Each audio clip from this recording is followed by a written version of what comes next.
Hello, everybody, and welcome to the Tip of the Iceberg podcast, brought to you as always by InsideThePenguins.com, a proud affiliate of the Hockey News. I'm your host, Nick Brlansky, joined as always by Nick Horwat, and the season rolls on after Celebrate 68. Unfortunately, that was what seemed to be the high point, because exactly after that, you have to know that something bad might have happened, and I think you called it on Thursday, Horwat. You said there's a game to be played after that, but I'm not sure how well that's going to go. Well, it was okay, I would say, through two periods, and then the third period happened, and all you had to say is, yeah, that's the Penguins now. That's exactly what you would expect from the Penguins. But before we get into the rest of our episode, because the Penguins had a lot of lineup changes, Kyle Dubas is slated to speak to the media coming up tomorrow, and we have another segment, leg up or last leg, that we're going to have at the end of this episode. But before we get into all of that, Horwat, what were your thoughts on all the festivities surrounding Celebrate 68 this weekend?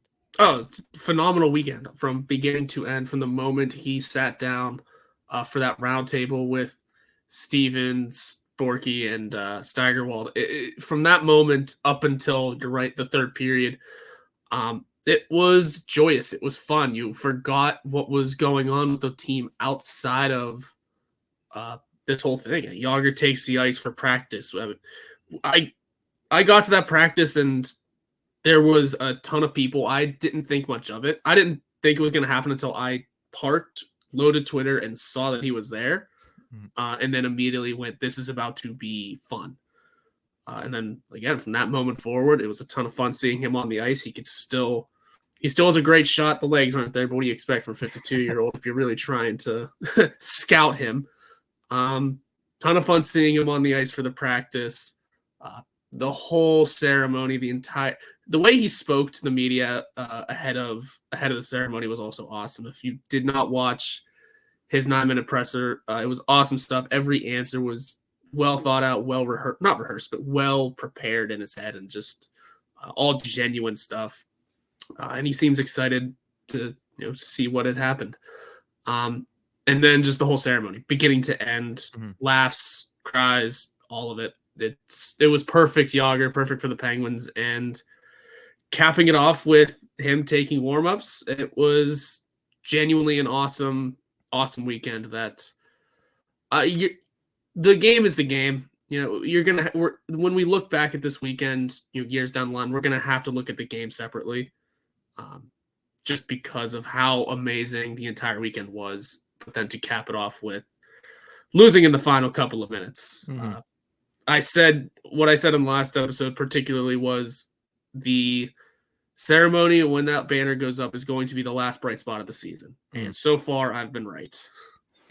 Yeah. The one game sample size, as we always say, it's a small sample size. Take it with a grain of salt. But that sample size has you in the right so far. But no, like you mentioned, I mean, I talked about it on the game recap. I talked about it yesterday on the To Go. I thought it was a tremendous experience just from front to back for the Pittsburgh Penguins. I thought they did a tremendous job in honoring one of the legends, not just of the organization, but of the game. You mentioned the warm-ups. I love the throwback Boys of Winter that they played over the loudspeakers. The fact that his speech turned into a roast, I thought was hilarious. Yep. I like the fact that they had all his trophies out there, and not only did they have the trophies out there, but it was nice to see him acknowledge it as he walked by him, touched them, just giving them a little tap, saying, "Yeah, I remember you guys. I remember you. Had you a couple of times." And then, I think the one thing that everybody wanted to at least get out of this was the Mount Rushmore pick, and we got it yesterday with Crosby, Malkin, Mario Lemieux, and Jaromir Jágr. It was a solid weekend through and through for Pittsburgh Penguins fans. And then, the game happens, and the game is what the game is. But you mentioned that we'll have to look at it separately in the future. We're going to forget about the game in the future. When you remember this weekend, when you think back to this weekend, you're going to think of everything that came before the game. You're not really even going to think about the game. So, it's something that we're going to have to focus on, because the Penguins are still in the middle of a rush for the playoffs. Both of us are kind of of the belief that they're kind of on their last leg, as it were. But, they still are not mathematically eliminated. They still have the games in hand. It's just a matter of taking advantage of that, which is a story in and of its own. And they're going to have to try to really, find something here in the next couple of weeks to just get themselves into a position where it is believable that they can make that push, and it is believable that they can get over that hump and into the postseason, because I think most of the fan base right now doesn't have a lot of belief in this team to make that push, to make that run, and to climb up the standings one last time before the season reaches its conclusion. And to do that, Mike Sullivan is looking towards his lineup and really just, I think I saw it yesterday. Somebody said they just threw it into a Yahtzee cup. Let's just see what we can do if we just throw a bunch of preconceived notions about what this lineup should be just out the window, and let's switch everything around. Obviously, big things were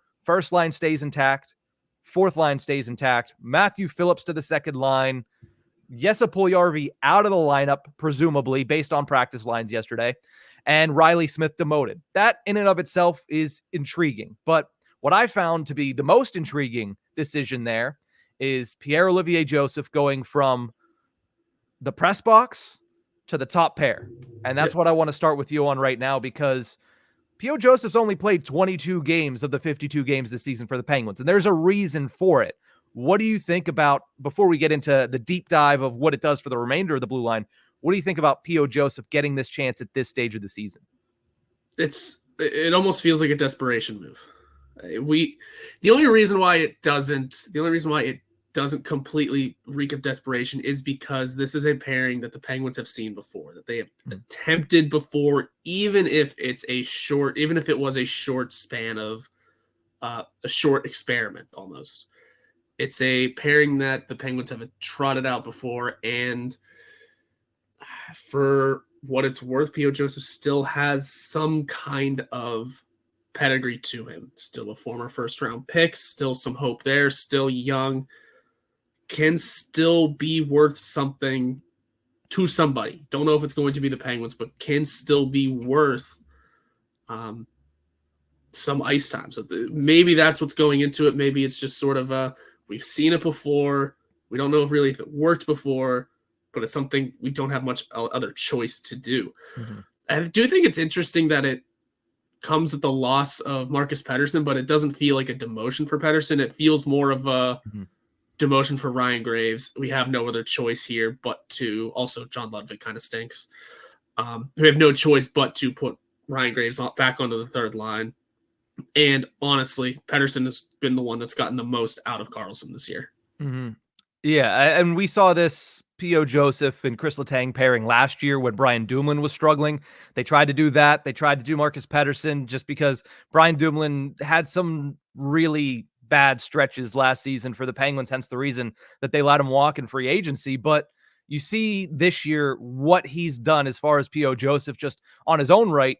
He has decent underlying numbers, and they're not horrible. And yes, I do like to look at the underlying numbers because for defense, it's hard to judge numbers based for anything. That's the only thing that we really have. His underlying numbers aren't horrible. They're all over 50%, what have you. But I think we can all agree the eye test has been pretty rough with P.O. Joseph this season. I mean, he's missed time, not just because he's been out of the lineup. He's been outperformed by a guy like John Ludwig at points, by Chad Ruhwedel at points, by Ryan Shea at points, but he was also injured for a span as well. But when he's been out there, the 22 games that he has played, he just hasn't looked close to what he was last season, which was a player on the rise. Now he looks like a player that is kind of lost out there on the ice. Yeah, it's going to take some buckling down and just gritting and bearing it almost, because this is it feels like round peg square hole time, or however you want to put that phrase. It's we're throwing stuff against the wall and seeing what sticks. It's like you mentioned, like you said on the on your to go yesterday. This is just what we're doing now. We're just out of the Penguins are just out of options. And that's, I don't know how else to put it. It felt, whenever I saw those lines get trotted out onto the practice rink yesterday, it just felt, I don't want to say this team felt empty. They're still excited. They're still confident in themselves. They're not mathematically eliminated, but the chances get slimmer with each passing day. The Red Wings won again last night, or yesterday, whenever it was, to now give the Penguins 9 points to try and gain. Tell you, it's not going to be an easy road. The Islanders aren't going to be are going to be a tough out. The Canadians are the Canadians. You got the Flyers this coming weekend. Day game, mind you. Best of luck. Yeah, the Penguins, they're trying something with their defense. Their defense has been at least on their own zone, not great this season. Yeah, there's a couple of outliers, a couple of players that are performing at a high level, Marcus Pettersson being one of them. I think we can both agree that Chris Letang is another one of those. But everybody else has had ups and downs. I mean, Erik Karlsson is an experiment in his own right, but I think what this does mostly, it is a gamble on your first pair. You are saying, hey, there's chemistry there between the two French Canadians. They played together last year a little bit. They're close off the ice. You're hoping that the chemistry is built quickly on the ice and that Letang can elevate Joseph's game just to kind of stem the tide when they're on the ice at 5-on-5 together, just to make the rest of the defense a little bit safer. I mean, you give Erik Karlsson that security blanket of Marcus Pettersson, who has been hands down the best defensive defenseman the Penguins have had this and last season. So you give him that security blanket. You allow him to hopefully kind of spread his wings a little bit and reach that higher level that Mike Sullivan alluded to yesterday in his press conference, saying, yeah, Erik Karlsson has been great this season. He's been offensively gifted this season as ever, but he thinks there's another level to it. Maybe this unlocks it. That's what I think is more so the thought process by putting P.O. Joseph up there with Chris Letang. And also for Ryan Graves' sake, we talked to Jesse Marshall a couple weeks ago, and he said, I just don't see how he fits with Letang and with Karlsson, because Ryan Graves is at his best when he's carrying the puck up the ice. You're never going to want him to be the one carrying the puck up the ice with Chris Letang and with Erik Karlsson. So now he's the guy that is going to be predominantly the puck carrier on the third pairing. Is he in a better situation with Chad Ruhwedel? I think the answer to that is yes. Again, that is a Band-Aid over a bullet hole. That is that long contract. But if you can get solid production out of Ryan Graves on the third pairing, it's probably better than you're going to get from John Ludwig. Now, you're not going to get any physicality, and that too is taken into this, but defensive play is going to be, I think, a step higher with Ryan Graves on the third pairing. We've seen him have limited success and limited ice time with Chad Ruhwedel this season. So that's what they're trying to do. And I think Sullivan alluded to it yesterday as well, where it's all about balance at this point, right? You're not going to have the best top pairing when it's P.O. Joseph and Chris Letang, but your second pairing should be elevated a little bit better than it has been. And your third pairing should be elevated a little bit better than it has been. And hopefully that is greater than having one solid pairing and two pairings that are trying to struggle to find an identity. Just dawned on me that John Ludwig's not going to play against the Islanders this time. Well, so much for a fun opener, but this defensive core has not been great.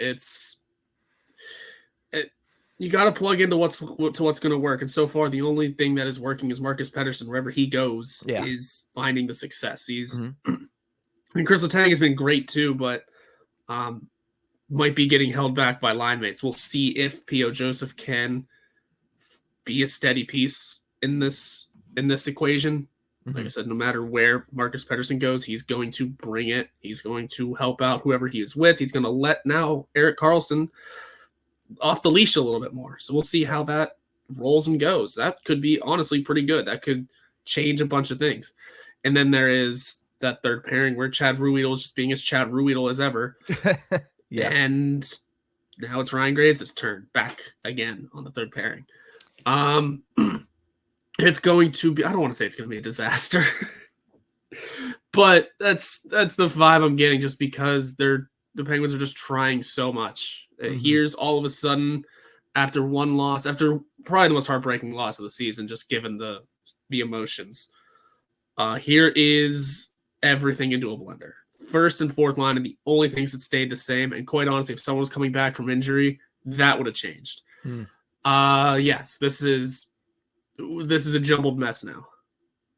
Yeah, and you mentioned it, and I think that's the big thing too, is if it lets Erik Karlsson off the leash, that's huge for this team, because nothing they do on the forward side, maybe one thing, maybe put Brian Rust with Evgeny Malkin and put either Drew O'Connor or Riley Smith with Sidney Crosby. Maybe that would help make it a little bit more balanced up there. That's the only other change I'll say. But other than that, what can you do to really help the offense that has been Sidney Crosby? That's been the offense. Get Erik Karlsson going a little bit more, I guess. I guess, again, we're taking baby steps here. Yeah. This is baby steps. This is not anything it's drastic changes on paper, but I think the production, as you said, is not going to follow as far as how drastic it is.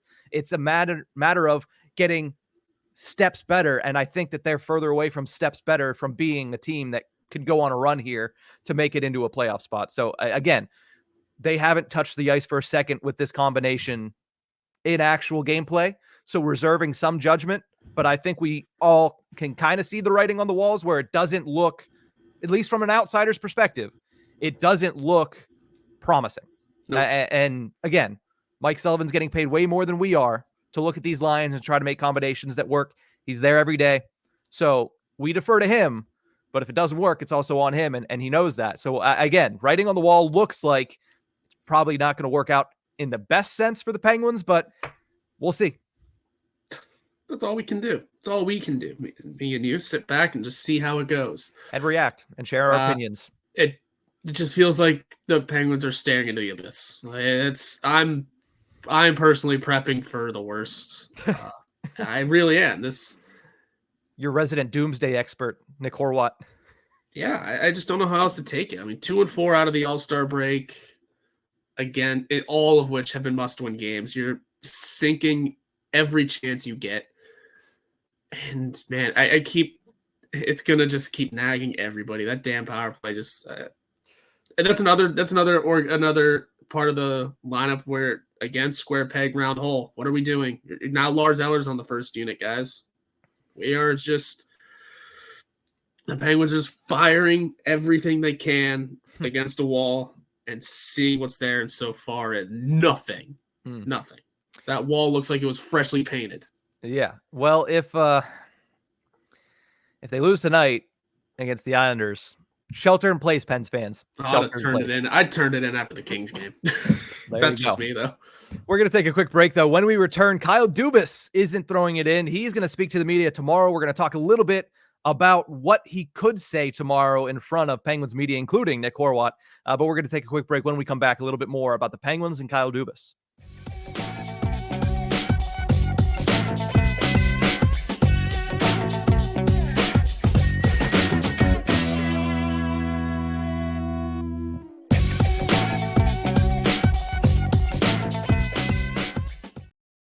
Welcome back to the Tip of the Iceberg podcast, brought to you as always by InsideThePenguins.com. Last week, Horwat, me and you talked a little bit about a bottom six forward acquisition that would try to help spark this team a little bit, and that was Scott Lawton of the Philadelphia Flyers. And in that process came up the question, when is the last time they actually had a trade with each other? Yes, the last acquisition from the Penguins from the Flyers was Mark Friedman a couple seasons ago, Ron Hextall's first move as general manager of the Penguins. But the last trade was in the summer of 2010. The Penguins acquired defenseman Dan Hamhuis from the Philadelphia Flyers for a third-round pick. And here's the icing on the cake of that trade, Horwat. Dan Hamhuis never played a game in a Penguin uniform? Dan Hamhuis never played a game in a Penguin uniform or a Philadelphia Flyers uniform. That's incredible. He was a free agent that season. The Flyers acquired him from the Nashville Predators for a prospect to try to sign him before free agency opened. They realized quickly that that wasn't going to happen, traded him to the Penguins for a third-round pick, and the Penguins hoped that they would do the same thing. And instead, he signs a 6-year deal, $27 million with the Vancouver Canucks. So the last trade between the Penguins and Flyers was for a player that didn't play a single game for either organization at all. And you know what? Dan Hamhuis, here's the funny part of it. Dan Hamhuis is a good little hockey player, man. He's a pretty good defenseman. He's a good in his player. Time. I don't know if he's 6 years, $27 million. It's funny because that's the same exact contract that Ryan Graves signed, but whoopsies. Especially at the time too. Yeah. Like at least like it's a 6 years, $27 million is a little not bearable, but could be a little bearable in this day and age. It's going into the 10-11 season. That's a big amount of money. Although he may have been worth it back then, genuinely he was very good with the Nashville Predators at the time. A guy receiving All-Star and Norris votes, not many, but the name was around. Good puck mover, played in his career. He recently wrapped up his career in 2020. Didn't realize that. Over 1,100 games, 350 plus points. That's a good little career there.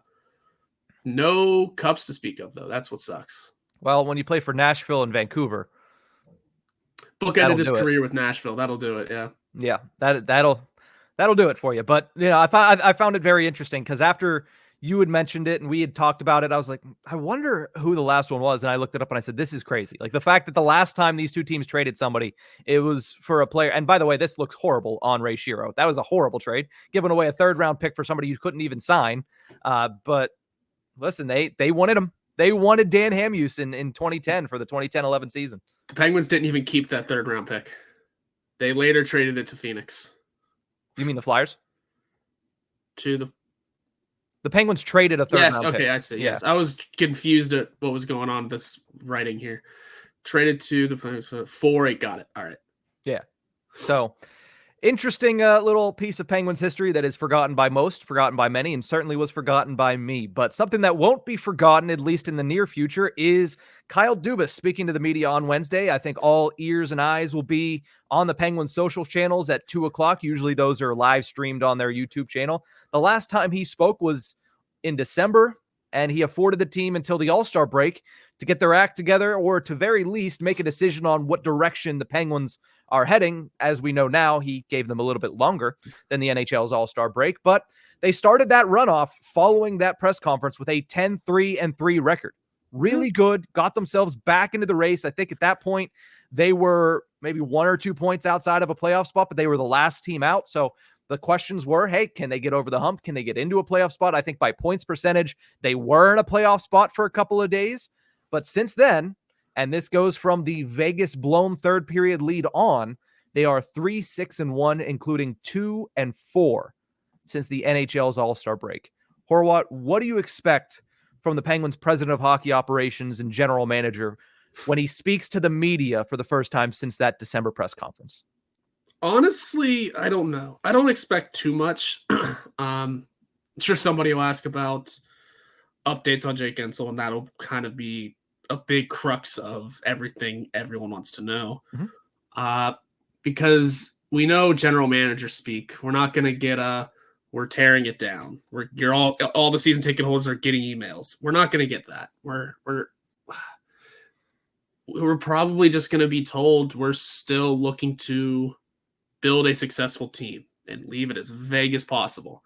We might get an update on Guentzel, and if maybe Kyle will say, I've been in touch with Ben Hankinson, been in touch with Jake, and see how his injury is progressing and discussions of the future. And I'm sure we'll get that's all I'll say on the matter.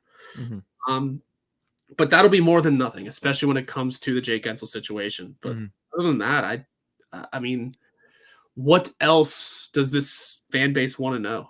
We're worried about the Jake Guentzel thing. Everyone in the fan base is saying almost everyone in the fan base is saying to turn it in.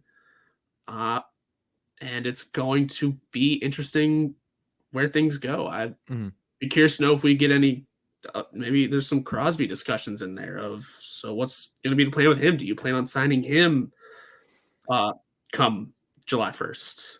I don't know if anybody's going to plan to ask that. I mean, if they do, brave to ask him about Sidney Crosby with several months until even the window opens.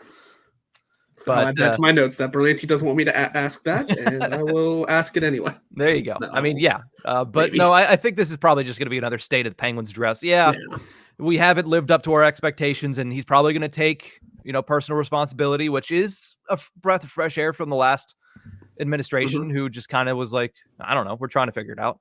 Oh well, like execution, whatever. But at that point, that's nothing. It's nothing of substance. And I don't think you're going to see anything of substance. He's not going to come out of here, especially because they announced it on Monday. There's a game in between, and then he's going to talk on Wednesday. It's not like this is a reactionary thing. Like, he's not going to come out and say, well, we've decided to fire Mike Sullivan. That would be, a lame duck coach for a game against a rival in an important situation where you still, at least the players in the room still believe they have hope to make the playoffs. That would be, organizational malpractice. So I don't think that that's the case for everybody that's hoping for that. But I don't know. With 2 weeks until the NHL's trade deadline,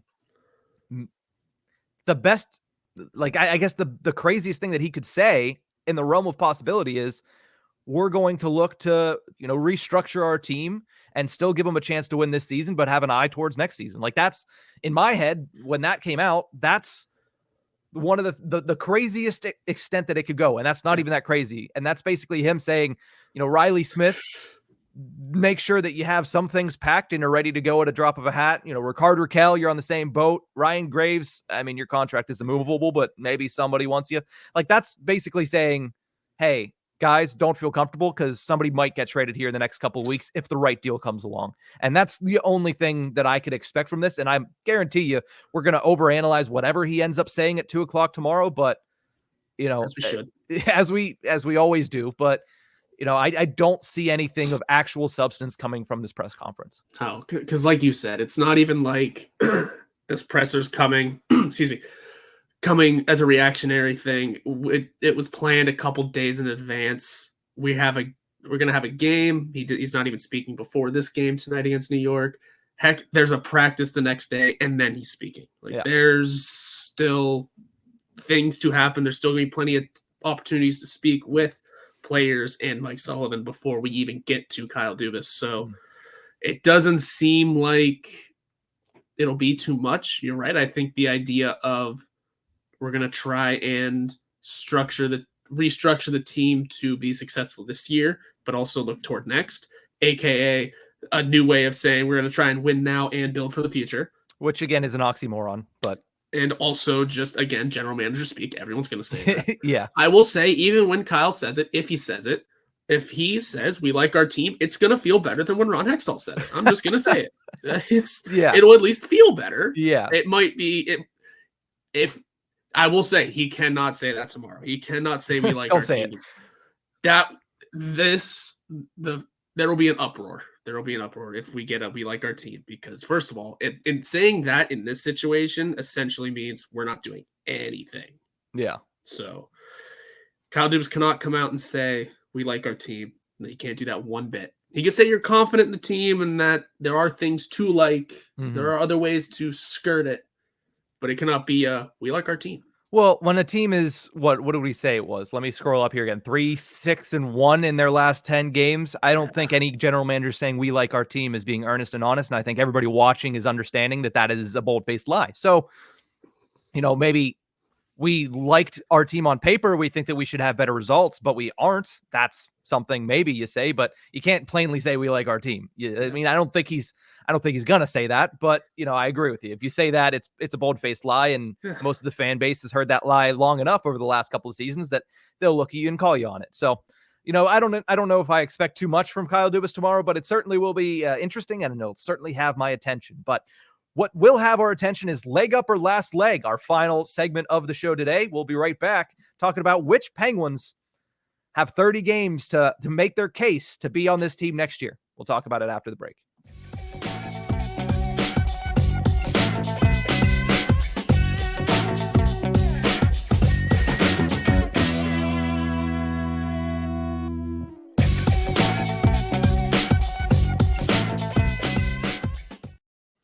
Welcome back to the Tip of the Iceberg podcast. We've had a nice little intro to segments, the last two. We're just going to get right into this one because it is a monster of a segment. We have 9 names on this list. Last leg or leg up is what we're calling this segment. The Penguins have 30 games remaining this season. We're going to run through a few players and coaches and say whether we feel they are safe or vulnerable heading into this last stretch, and if they're fighting for their job over the final 30 games of this season. Let's start with somebody we've talked about earlier, P.O. Joseph. He's a pending restricted free agent right now. We mentioned he's been out of the action for 30 of the Penguins' 52 games, whether that be due to injury or just being a healthy scratch. Horwat, I'll ask you simply, leg up or last leg for P.O. Joseph? This is his last leg. This is it. This is his last chance, I think, of settling into the NHL at a regular pace, at a regular level, and proving what he can be. It's at least with the Penguins, mind you. This is his last leg with this team. If his road in the NHL takes him elsewhere, that's very likely. The dude can probably still play in the NHL, could probably find a very nice roster spot on the Ducks or the Blackhawks right now. But then again, who couldn't? But genuinely, down the line, I think P.O. Joseph could still be a successful player in this league. It just might not happen with Pittsburgh anymore, and that's what hurts. But you get buried under guys like Ryan Shea and John Ludwig, and you don't know what there is for you. And so be it. So the way it is, he's got plenty of career left ahead of him, I think. And It'll be good to see. I think it'll be interesting to follow his career and see what'll take him. That dude deserves a cup one day. He's an awesome guy. Yeah, last leg for me. I'm going to say that. Person on the ice, he has a leg up. Or off the ice, I should say. He has a leg up. He's a great guy.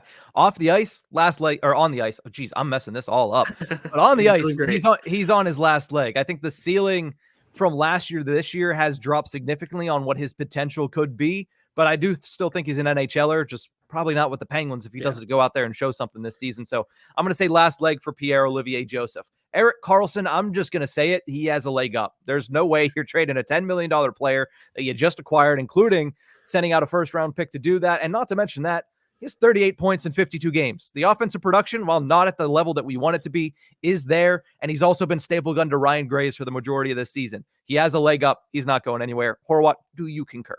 Of course I do. Let's also not forget that you're right. Even if you wanted to deal him, you're not trading a $10 million contract that easy.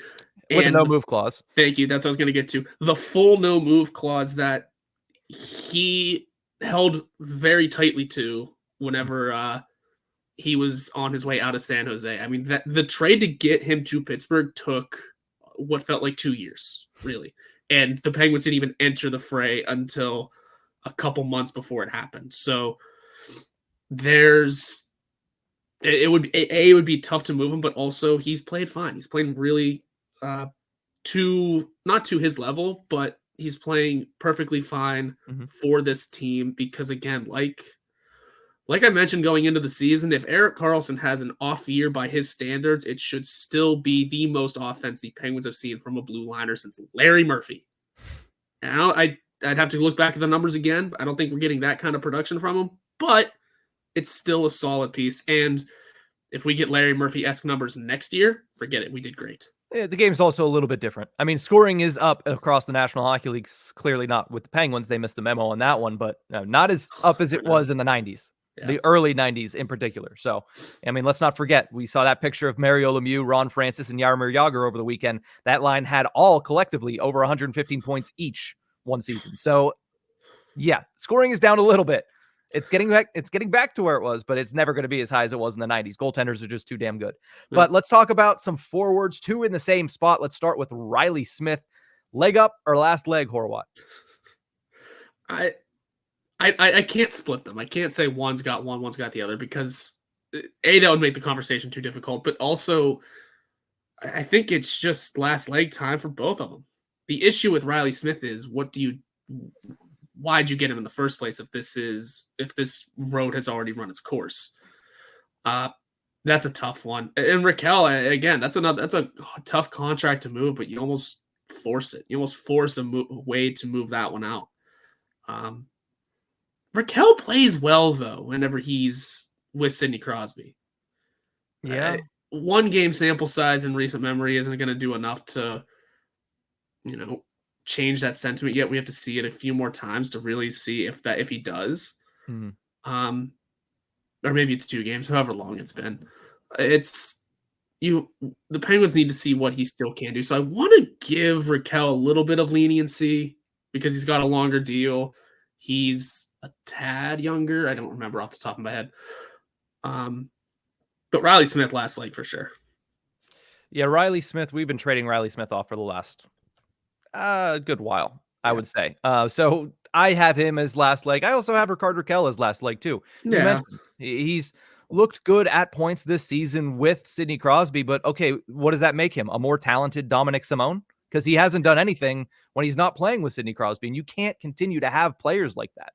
You just can't have players that drop off the face of the earth, especially with a $5 million salary cap hit when they're not playing with Sidney Crosby, because let's face it, eventually Sidney Crosby is going to drop off at some point in the next 4 years, at least you would expect. I mean, he is a freak of nature, so maybe he can fight that off, but you would expect him to drop off at least a little bit. And when he does that, Rickard Rakell is going to be useless. Yeah. $5 million useless in the last 2-3 years of that contract. And he's already proving that he's not having a good year. Now, here's the thing. One bad season does not make a player what he is going to be the rest of his career.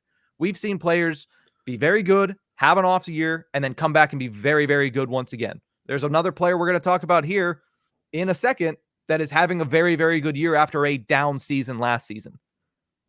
So there's for that reason, I think the Rickard Rakell is not as much on a last leg as a guy like Riley Smith is, just simply because of the contract and simply because he's proven it in Pittsburgh, whereas Riley Smith, it's his first year, and I understand that you might want to have some patience with him, but at the same time, when you have this many expensive wingers that are not performing, you have to restructure somehow. And Riley Smith, with, I believe, going into a contract year after this, he's the easiest one to go. I think he's on the last leg. You see that in the lineup now because he's bumped down to the third line again. But I have Rickard Rakell right next to him. I think that if you're serious about trying to restructure this team to make them a playoff team next season, because I don't think any move you make is going to make them a Stanley Cup contender in the offseason. I think that would be a very large task and a tall task for Kyle Dubas to do. But to make this team certainly needs to be better than it is now, but to make this team a playoff team, there's going to need to be some restructuring that goes on, particularly on the forward side, to get the offense at least some life next year. Riley Smith and Rickard Rakell are on their last leg right now. Yeah. I'm with you on that. Let's move over to another forward. Brian Rust, I've seen get his name tossed into a couple of these conversations. I think it's unjust, but Horwat, what do you think? Leg up or last leg for the Rusty Razor? He's got a leg up too. He's having a better season than he did last year, right? Points-wise, it looks to be like he is. Certainly when you look at the fact that he has 32 points in 39 games this season, so he's just under, or just, sniffing a point per game this year. Not to mention the fact that he was well on pace for his first 30-goal season before he ran into injuries earlier this season. He has 15 on the year now, so might be able to get up over 20 once again. Certainly going to have a better year than last year, you would expect. But, I would assume that he has a leg up as well, just simply because the production's there. And also he does everything for you. He's killed penalties, less so this year than he has in the past because the Penguins went out and got a bunch of penalty killing forwards. And, the power play isn't working well for him, but the power play isn't working well for anybody. But I think he is probably one of your most reliable forwards. And especially when it comes to a team that doesn't score a lot of goals, he's one of the ones that you can count on to probably score a little bit more than everybody else. Listen, I get a lot of people might want to trade Brian Rust, but you're right. He does everything on this team. He is on the power play. He scores at 5-on-5. He kills penalties. He plays the complete game. He's a solid player. He's playing well with Sidney Crosby. I just don't know what's going on with Malkin. I don't anymore. That's a conversation for another day. But also, again, much like Erik Karlsson, dude's got a full no move. Yeah. Dude's got a full no move. It ends after next season. You might be able to get him to waive it next year if that conversation happens. But this year, no chance. No chance. A, he's playing really well for them, and B, he probably believes he can still bring it for this team and isn't going to waive it. So yeah, this isn't a situation of we're stuck with him. This is a situation of, we're stuck with him. Good. Yeah. So you have him locked up. Yeah. So the Penguins should, he has a leg up. That's what I'm getting at for sure. Yeah, the Penguins have 3 forwards at $5 million right now, and only one of them are playing up to that potential, and that's Brian Rust. So I agree. He has a leg up, and the no-move clause certainly helps. The last player we're going to talk about here, somebody that has certainly been a topic of conversation all season long, Ryan Graves, at the end of his first of 6 years in the contract, Horwat, 30 games left. Last leg or leg up for Ryan Graves? Is there a middle ground? Because whenever I say that, I mean because he doesn't have a leg up, period. He hasn't been great, but he also isn't on his last leg because of that deal, because of he's likely going to be with this team next year. So he's a neither last leg or leg up. He's more of a here we go again. Yeah. I think he's on his last leg. I think putting him on the third pairing, it's a Band-Aid for this season. But I think if he doesn't perform on the third pair, I mean, like I said earlier, he doesn't fit well with Letang. He doesn't fit well with Karlsson, and neither of them are going anywhere for the next couple of years. So are you going to pay a $4.5 million defenseman to play on your third pairing and still not produce? I think he's on his last leg in the sense that, that contract is going to be difficult to move. But if he struggles for the final 30 games of the season, I think if you're Kyle Dubas, you put the yard sale sign right out in the front yard and say, free to a good home, free to a home, just free to anybody. Just come get him for scraps, future considerations. I know that doesn't happen in hockey very often.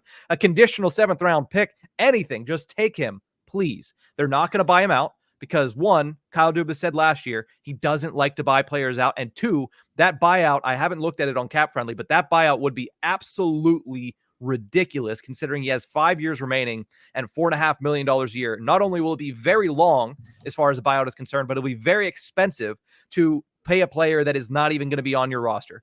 And they're already paying Jack Johnson for one more season about $917,000. So I think he's on his last leg. I think if he doesn't perform in the last 30 games, the for sale sign goes up. And listen, he might not go anywhere. People might say, we don't want him. We don't want to take him at that cap hit for that many years, especially coming off a bad year. You're certainly not going to get anything in return for him. The best thing you can hope for is that salary cap space back. But I do think that it will be broached, or the subject will be broached in the offseason of, hey, is anybody willing to take Ryan Graves in this salary cap hit? The issue with that is that the Penguins would likely have to then sweeten that pot somehow. You can't, teams aren't just going to take that deal on for nothing. They're going to want to trade another bad contract the other way. They're going to want to bring in another good face that's also useful. And for those curious about a Ryan Graves buyout, if it was to happen right now, it would last until 2034. Jesus. Now it would be 1.75. Yeah. $1.75 million next year. The year after, 2.5. The year after that, 3.5. Sorry, the next 2 years after that, it'd be 3.5. And then in the 28-29 season, $3 million and $750,000. Sorry, $3,750,000. Yeah. And then for the final 1, 2, 3, 4, 5, 6 years, $750,000. At that point, it gets affordable, but in 6 years, it gets affordable, and it gets affordable when Sidney Crosby's already in his 4th year of being the head coach of the Pittsburgh Penguins. Sure, that's great, but basically, what we said earlier, it is not happening. The buyout is not happening because that is ridiculous. Yep, especially for a general manager that doesn't like to do it in the first place. So Ryan Graves, I think he's on his last leg, but it obviously is a trade. We'll see what happens with him. Obviously, first game tonight back on the third pairing. He's looked half decent with Chad Ruhwedel in the third pairing in 2 or 3 games, whatever he's played with him. So we'll see what he's able to do tonight. Let's move over to the coaching staff to close this thing out. Start with the head coach, Mike Sullivan. Last leg or leg up? Are we talking about for this season? Because if it's this season, he still has a leg up. If it's next season, he's on his last leg. Because I'm going to continue standing by. And honestly, Mike Sullivan Kyle Dubas might even reaffirm this on Wednesday. Mike Sullivan's not going anywhere this year. He's not this year. Next year, maybe we'll have that discussion next year. But he's still safe for now. I think when you look at the roster that has been put at his disposal, yes, I think that you look at it and you say, okay, he's trying to make something out of a lot of nothing. Like there's Sidney Crosby, who's one of the best players in the league still. There's Jake Gensel, who before being injured was one of the best wingers in the league when it comes to finishing and 5-on-5 production. A power play that has all the talent in the world, but is rather inept. That falls on him and on Todd Reirden.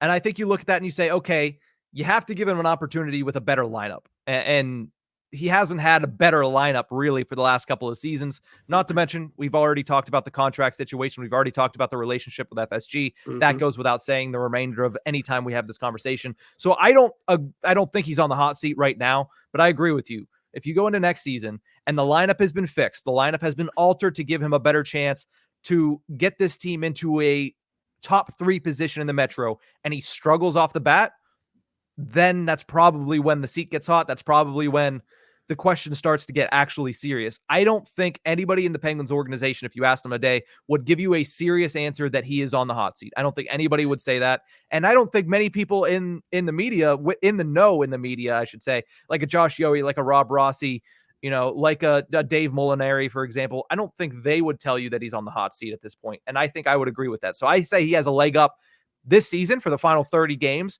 He has a leg up. He's not fighting for his life. But I do think that time is coming very, very quickly. And if they don't produce in the last 30 games, there's going to be a discussion in the offseason of, hey, you got one more chance. We know you're under contract, but we need you to start producing. We're going to try to give you the best lineup possible. We're trying to give you the best roster possible through this offseason, but you have to make lemonade at some point, even if these lemons are sour as hell. So I do think he's safe this year, but that rope is getting ever shorter, and I know that's not what people want to hear.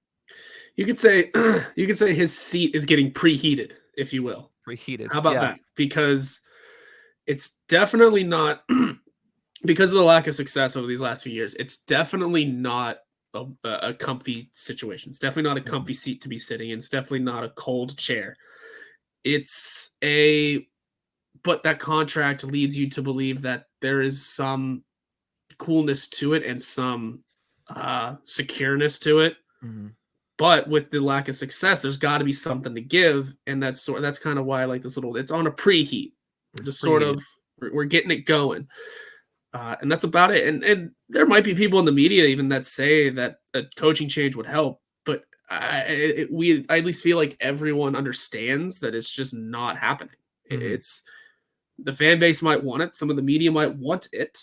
That doesn't mean it's going to happen, though. Yeah, and with that, let's finish this off with the guys that flank him every day on the bench. Todd Reirden, Mike Vellucci, leg up or last leg? Well, for Todd Reirden, last leg. I think that one was the second most obvious one. Yeah. Behind maybe an Erik Karlsson in this entire segment. I don't even need to dive too much deeper into it. Other than that, Mike Vellucci, I don't want to say he's just kind of there, but he is just kind of there. He's doing great work with the penalty kill still. He's doing great work with the forwards at 5-on-5, at least whenever they were kicking on all cylinders at one point. The thing about Mike Vellucci maybe being on his last leg is because he could go be a head coach somewhere. Mm-hmm. He could still be a head coach in the NHL, or has a chance to be a head coach in the NHL. Some teams are desperate for coaching. Who's LA's currently just has an interim guy, and we'll see where things go there. I wouldn't be shocked to see Vellucci be in some head coaching conversations this upcoming summer. Yeah, he's been in a couple of head coaching interview segments like the last couple of off seasons. So, but I do think he's on his last leg too. I mean, the penalty kill has been great, but you're about to miss the playoffs for the second straight year, and you're one of the worst scoring teams in the National Hockey League. Like, you have so many players that are just not producing. I mean, Riley Smith came in with a pretty good pedigree. He's not producing. Rickard Rakell coming into this season after a really good year last year with the same organization, he's having a bad season. And eventually, when all of these players aren't working out, it falls to the coach that's coaching them. And I think that when you're going to look at this coaching staff, the Penguins are going to look to clean house under Sullivan before they clean Sullivan out too. They're not going to do a clean slate the whole way through. But I do think that both Vellucci and Reirden, especially because I do think that their contracts expire. They both signed 2-year extensions 2 seasons ago. I don't know if there was a year left on their contract when they did that or not, but they're either on expiring deals or going into one last year. I do think that both of them are on their last leg here. If the Penguins miss the playoffs, I think both of them are gone. Yeah, I forgot about their contract situations heading into this year too. So, and that'll be another interesting thing to watch for during the Dubas press conferences if he is asked and if he gives answers about the coaching staff as a whole. Mm-hmm. Yeah, so we'll have to keep an eye on that. So last leg or leg up, a lot of last legs here for the Penguins. And there are some guys we didn't even mention that are on expiring deals, like a Jansen Harkins, but I don't think that's worth a lot of breath talking about these fourth liners that have been fourth liners and sometimes below that level this season. So, but that's going to do it for this episode of the Tip of the Iceberg. Penguins back on the ice later tonight in a matchup against the New York Islanders. Boy, do these games get more and more important as they come down the pike. Penguins falling further and further behind, 3-6-1 in their last 10. We'll see if they're able to turn the tides tonight against the Metropolitan Division rival. But that's going to do it for this episode. Remember, you can find us on YouTube at Inside the Penguins or anywhere you get your podcast from. We'll see you next time.